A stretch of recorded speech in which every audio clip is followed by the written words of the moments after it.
समस्त विद्या अध्ययन के लिए ऑनलाइन उपस्थित हुए विद्यार्थियों को मेरा ढेर सारा स्नेह। मैं आप लोगों का स्वागत करता हूं इस अध्ययन क्रम में। आइए हम सब लोग मिलकर पहले माता सरस्वती जी को प्रणाम करते हैं और उसके बाद अपने क्लास 12th के इस अध्याय के अध्ययन का कार्य प्रारंभ करते हैं। माता सरस्वती जी हमें विमल यश का भागीदार बनाए। जैनेन्द्र कुमार जैन एक गद्य लेखक हैं जिन्होंने निबंध शैली में बाजार दर्शन नामक अध्याय लिखा। आइए हम जैनेन्द्र कुमार जी के बारे में कुछ जानते हैं। ये हैं जैनेन्द्र कुमार जी, जिनका मैंने फाइल फोटो आपके सामने उपस्थित किया। अलीगढ़ उत्तर प्रदेश में सन 1905 में इनका जन्म हुआ।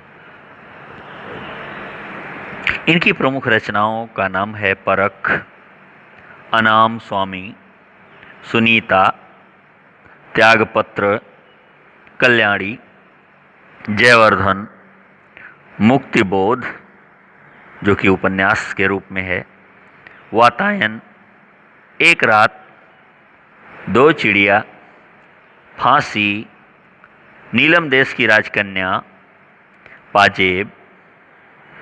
कहानी संग्रह में क्या क्या है ये जो ऊपर पढ़ा गया कहानी संग्रह में था। प्रस्तुत प्रश्न, जड़ की बात, पूर्वोदय, साहित्य का श्रेय और प्रेय। श्रेय और प्रेय का अर्थ होता है श्रेष्ठ जो है, और प्रेय माने जो प्रिय लगता है। जो प्रिय लगता है वो श्रेष्ठ है, इसकी जिम्मेदारी नहीं, और जो श्रेष्ठ है वही प्रिय लगेगा, इसकी भी कोई गारंटी नहीं। सोच विचार, समय और हम, ये विचार प्रधान निबंध संग्रह हैं।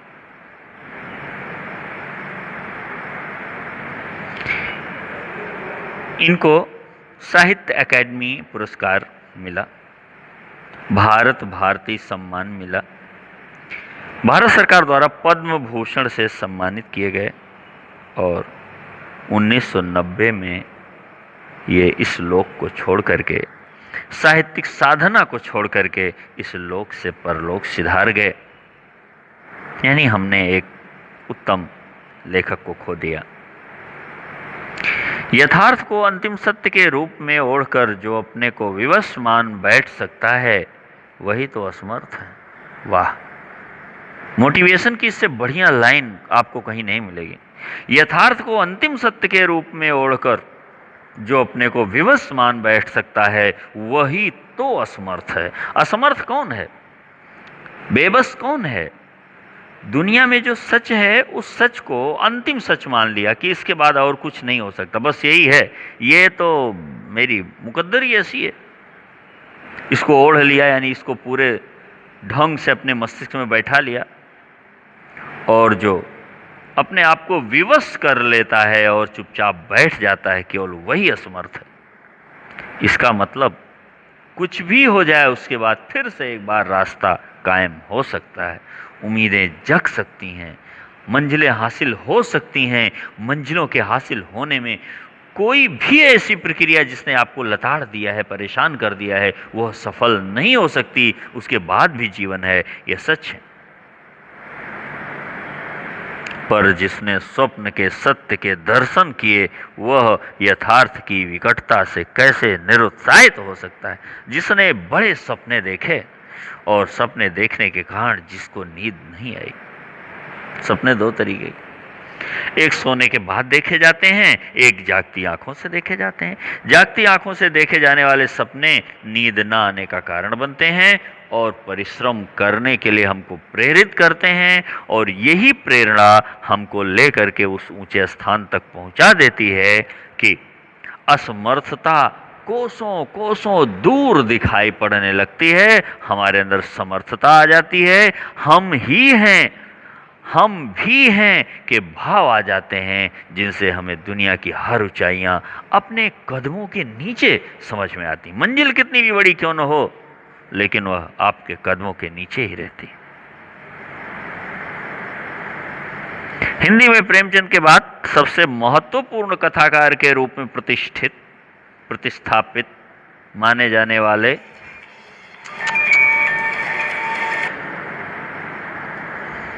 जैनेन्द्र कुमार का अवदान बहुत व्यापक और वैविध्यपूर्ण है। अपने उपन्यासों और कहानियों के माध्यम से उन्होंने हिंदी में एक सशक्त मनोवैज्ञानिक कथाधारा का प्रवर्तन किया गया। परख और सुनीता के बाद 1937 में प्रकाशित त्यागपत्र ने इन्हें मनोवैज्ञानिक उपन्यासकार के रूप में प्रभुत्व बहुत अधिक मात्रा में प्रतिष्ठा दिलाई, सम्मान दिलाया। इसी तरह खेल, पाजेब, नीलम देश की राजकन्या, अपना अपना भाग्य, तत्सत जैसी कहानियों को भी कालजयी रचनाओं के रूप में मान्यता मिली। कथाकार होने के साथ साथ जैनेन्द्र की पहचान अत्यंत गंभीर चिंतक के रूप में रही। बहुत सरल एवं अनौपचारिक सी दिखने वाली शैली में, बहुत साधारण और बिना किसी साधनों के दिखने वाली शैली में उन्होंने समाज, राजनीति, अर्थनीति एवं दर्शन से संबंधित गहन प्रश्नों को उलझाने की कोशिश की। अपनी गांधीवादी चिंतन दृष्टि का जितना सुष्ठु यानी व्यवस्थित, अच्छे ढंग से एवं सहज माने आसान सरल तरीके से उपयोग वे जीवन जगत से जुड़े प्रश्नों के संदर्भ में करते हैं, वह अन्यत्र दुर्लभ है। यानी ये अद्वितीय है अपने आप में। इन्होंने जो भी प्रयोग किया, जो भी शब्द और विचार रखे, वो अतुलनीय है। और वह इस बात का सबूत पेश करता है कि गांधीवाद को उन्होंने कितनी गहराई से हृदयंगम किया, गांधीवाद को उन्होंने हृदय में बिठाया कितनी गहराई से, ये प्रमाणित है इनकी रचनाओं से। बाजार दर्शन के बारे में बताना है इनको, इसलिए लिखा हुआ है। जैनेन्द्र कुमार जी का महत्वपूर्ण निबंध है जिसमें गहरी वैचारिकता और साहित्यिक सुलभ लालित्य का दुर्लभ संयोग देखा गया है। लालित्य का भी होना, नवीनतम विचारों का होना, विचारों का नए ढंग से पेश करना, ये लालित्य है। गहन विचारों से युक्त यानी गंभीर विचारों से युक्त निबंध है। हिंदी में उपभोक्तावाद एवं बाजारवाद पर व्यापक चर्चा पिछले 1-1.5 दशक पहले से शुरू हुई है, पर कई दशक यानी कईयों 10 साल का एक समूह दशक कहलाता है। पहले लिखा गया जैनेन्द्र का लेख आज भी इनकी मूल अंतर्वस्तु को समझाने के मामले में बेजोड़। उत्तम निबंध बाद में आए, लेकिन इनका निबंध बहुत पहले आया था, फिर भी बेजोड़ है। वे अपने परिचितों मित्रों से जुड़े अनुभव बताते हुए यह स्पष्ट करते हैं कि बाजार की जादुई ताकत कैसे हमें अपना गुलाम बना लेती है, बाजार अपनी चमक में हमको समेट लेती है, बाजार की चमक में हम अपनी जेब को फीका कर देते हैं। ये सारा कुछ इन्होंने बताया।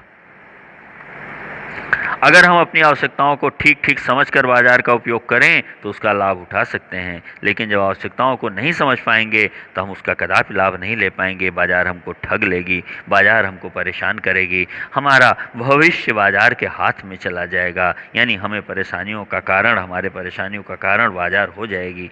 लेकिन अगर हम ज़रूरत को तय करके बाजार में जाने के बजाय उसकी चमक दमक में फंस गए तो हमको क्या मिलेगा? असंतोष उत्पन्न होगा, तृष्णा से परेशान होंगे, ईर्ष्या से हम घायल हो जाएंगे और हमें सदा के लिए बेकार बनाया जा सकता है। इस मूल भाव को जैनेन्द्र कुमार ने भली भांति समझाने की कोशिश की है, कहीं दार्शनिक अंदाज में तो कहीं किस्से कहानी की तरह।